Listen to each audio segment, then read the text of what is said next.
basically signed. All they did as a scouting for free agency. This is the teams that they did. They either signed players that were like players who played for Steph previously, friends of the stars, and people who had ties to Indiana. This is like last year. This is literally like last year when they brought in Jaylen Brown because Amber Cox knew we were in Dallas. They brought in DeWanna because the Indiana Fever's approach to roster building has drawn sharp criticism, with the organization's scouting operation widely regarded as one of the weakest in the league. A close look at the team's free agency activity reveals a pattern that has little to do with traditional talent evaluation. Nearly every player added to the roster falls into one of a few narrow categories: players already on the team who were retained, players with personal or professional ties to Indiana, or players who have a prior relationship with Caitlin Clark or Kelsey Mitchell. The same dynamic played out the previous season when the front office brought in players because of connections to coaches and front office staff rather than through any independent scouting process. Cox knew we were in Dallas. They brought in DeWanna because Steph White knew her from Connecticut. They brought in Natasha Howard because Kelly Krauskopf was the GM when she was drafted in 2014. They literally don't scout. They literally don't scout. That's literally it. It's literally it. They do not scout. They actually, I have no idea. I've actually got no idea. And someone else just said, Jaylen Brown arrived because of a front office relationship from Dallas. DeWanna Bonner came through a coaching connection from Connecticut. Natasha Howard was signed by a front office executive who had drafted her nearly a decade earlier. The through line in each case was familiarity, not evaluation. Yeah. And someone else just said their other secret scouting weapon is wait to see if the Golden State Valkyries are interested in a player, and then try sign that player once to go later on. If the Golden State Valkyries cut a player, go sign a Valkyries player. Like, it's man, I don't even nothing against Megan McConnell and Kiana Trailer. But McConnell might be an interesting conversation. One recurring observation among those tracking the team closely is that another apparent scouting method involves monitoring Golden State Valkyries roster decisions. If Golden State expresses interest in a player, the Fever have at times moved to sign that player afterward. If the Valkyries release someone, that player sometimes ends up in Indiana. This is not a scouting strategy in any meaningful sense. It might be an interesting conversation to talk about, like, McConnell making the roster. But, like, Traylor won't make the roster. How is it that you have a once-in-a-generation opportunity to sign rotational pieces for a minimum because overseas players, and you get them for 2 years on a minimum, because overseas players who previously were not in the WNBA by choice. The more damaging issue is what the Fever have failed to do with the current market. This offseason represented a rare and significant window to acquire high-level international talent on minimum contracts. Overseas players who previously stayed in Europe because the financial gap between WNBA salaries and European deals made it impractical to come over are now more available than ever. Players earning around $150,000 abroad had little reason to accept $70,000 in the WNBA. WNBA by choice. As in, these players are getting paid $150K to play overseas. Why would they play in America for $70K?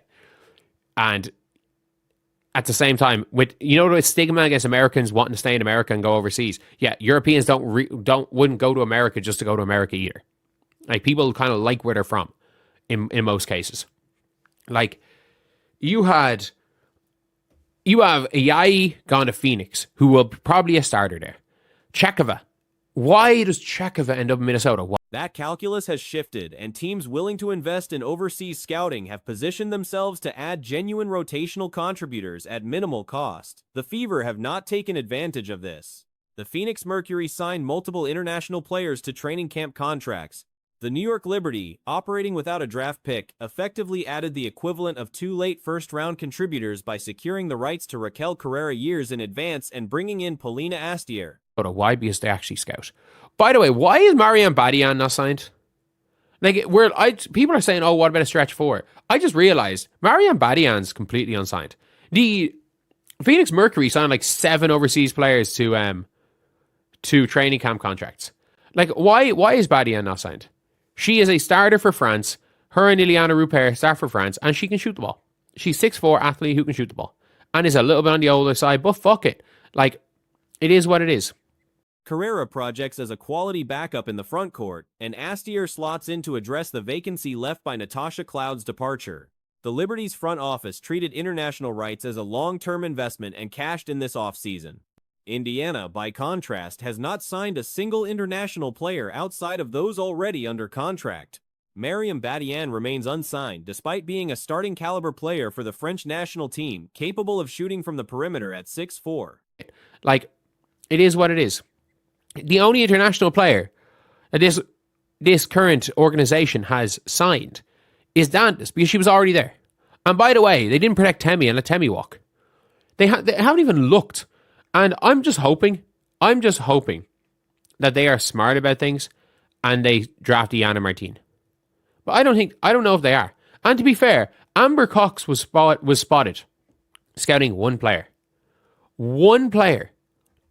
Through the whole process. Players like her represent exactly the type of low-cost, high-value addition that a team serious about improving would pursue. The Fever have not been linked to her or to any comparable international target. The franchise also allowed Temi Fagbenle to leave without using the tools available to retain her, and there has been no visible effort to acquire player rights through trades, which is another avenue teams use to build depth from the international market. Trading a third-round pick to acquire the rights to a player currently under contract in Europe is a low-risk move that can yield a multi-year minimum deal contributor. Scouting one player. One player. Through the whole process, Amber Cox has been spotted scouting uno players. One player. And it was Iana Martin. So I'm hoping, really just hoping that that ends up happening. That being said, like, I don't know how much I trust that. I think the Fever could trade the pick tonight. I think they could trade the pick tonight. Or do something dumb like drafting Marta Suarez. Ironically, an overseas player, but played through college. And Marta Suarez is not very. Other organizations have done exactly that. The Fever have not. The one hopeful data point is that the team's general manager was reportedly spotted scouting Iana Martin during the pre-draft process, making her the only player visibly evaluated by the organization in person. If that scouting translates into the 10th pick being used on Martin, it would represent a sound decision. My favorite player to watch, and I think he's the best player in the world. I think it's the mental fight. Missed a beat. I think everybody knew he was going to. So that was Caitlin Clark speaking about Jokic immediately when she was asked about him during the game. Now, this was Jokic actually responding back to Caitlin Clark last night. Let's listen. I saw that Caitlin Clark said earlier that you're her favorite player to watch in the NBA. I'm just curious what your familiarity is with her, if you've kind of kept up with her. We had the same agent. That's why she said it. She has received MVP nominations in the Spanish League despite being just 20 years old. Won a World Cup MVP over players like Hannah Hidalgo and Madison Booker while being younger than both, and projects as a two-way contributor with room to grow. Whether the front office follows through or redirects the pick in a different direction remains an open question. The broader concern is structural. The Indiana Fever do not appear to employ an overseas scout, which is a significant disadvantage in the current WNBA landscape. We had the same agent. That's why she said it.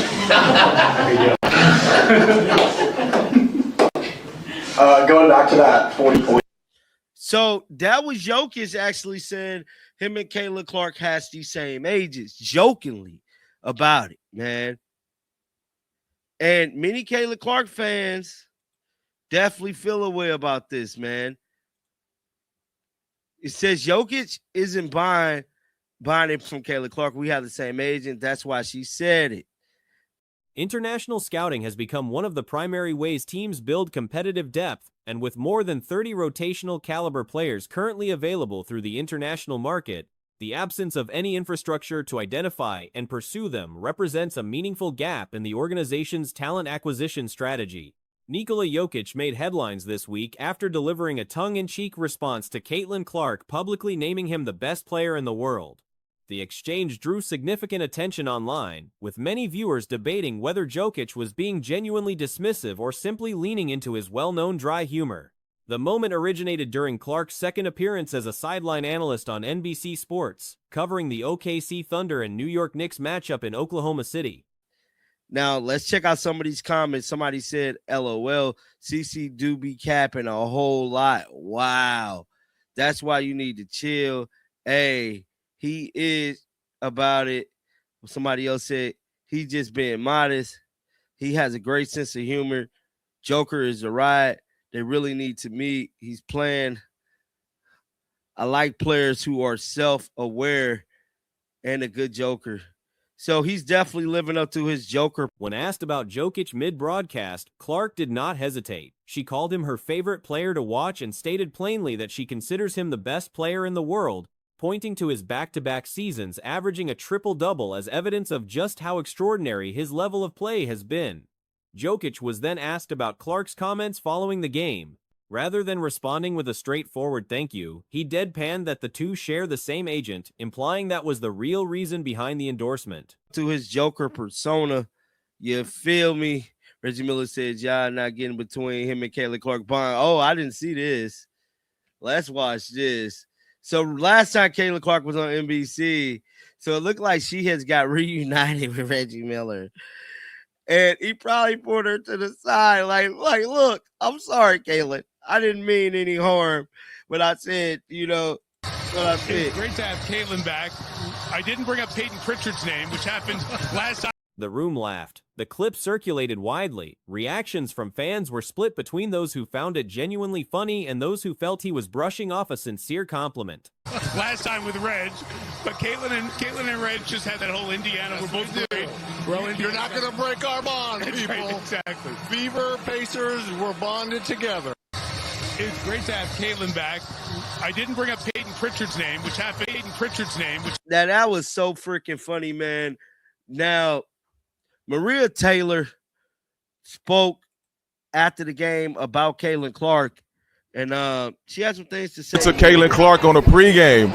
Most observers, however, pointed to Jokic's long-established reputation for self-deprecating humor as the obvious explanation. Several commenters noted that this kind of response is entirely consistent with his personality and that dismissing it as a slight misses the point entirely. Clark's NBC debut also brought her back into contact with Reggie Miller, the two sharing a reunion on set. It's a Caitlin Clark on a pregame. How did she do, and did you give her any pointers in preparation for that pregame show? I think Caitlin was more than prepared, and she's a superstar, so she did amazing. Super fluid, she knows the game inside and out, and she knows how to talk the game. So I would say that she, first time out, superstar, she's a natural, and I can't wait for her to come back. She'll be back on our show March 29th for OKC Thunder game. I'll be excited to be covering it on NBC. We have the WNBA back, so I am looking forward to the season starting on time. I'm claiming the Indiana connection between Clark and Miller, representing the Fever and Pacers respectively, has become something of a running thread in broadcast circles, and their on-screen chemistry has been well received. Miller's previous appearance alongside Clark had generated its own moment when Peyton Pritchard's name came up unexpectedly, adding to the lighthearted tone that has defined their pairing. NBC Sports broadcaster Maria Taylor spoke warmly about Clark's performance on air ahead of the game, describing her as a natural who needed no preparation advice. I'm claiming it with my whole heart. Lastly, for me, if you were commissioner, what is one thing that you would want to see this league go to, and what would you want for the players to have in order for there to be a balance and continued growth? I think the biggest thing for continued growth is a continued investment. I mean, continuing to find the partners that can make sure they're giving the adequate money to the league, and that supports the players ultimately. So my biggest thing is finding the best and biggest partnerships that fully believe in the league. Taylor called her superstar level fluent in the language of the game and confirmed Clark is scheduled to return for another broadcast appearance on March 29th for another Thunder game. Taylor also addressed broader questions about the WNBA's future, emphasizing that sustained investment and strong broadcast partnerships are the most critical factors in the league's continued growth. Her position was straightforward: the right financial backing translates directly into better support for the players. Biggest thing is finding the best and biggest partnerships that fully believe in the league. And I know as a broadcast partner, that's what we're trying to do, is make sure that these women are covered in the way that they should be, so the whole world knows how spectacular and awesome they are. And that means all of the sales dollars will continue to flow in, because at the end of the day, that's going to be the thing that supports all of the needs of these young ladies on the court. So that was Maria Taylor speaking to Nick Hamilton before the game, before Caitlin Clark got started. Now, there's a lot of pictures coming up online showing us exactly what Caitlin. Footage circulating from the sidelines showed Clark interacting with fans and signing autographs before tip-off, with her boyfriend Connor present throughout. Security around Clark was visible and substantial, consistent with the level of coverage she has traveled with since her college days at Iowa, where she was regularly surrounded by a significant police presence at public appearances. Clark also used part of her broadcast time to speak about Aaliyah Boston and made comments that many interpreted as a direct signal that re-signing Kelsey Mitchell remains the Indiana Fever's top offseason priority heading into the 2026 season.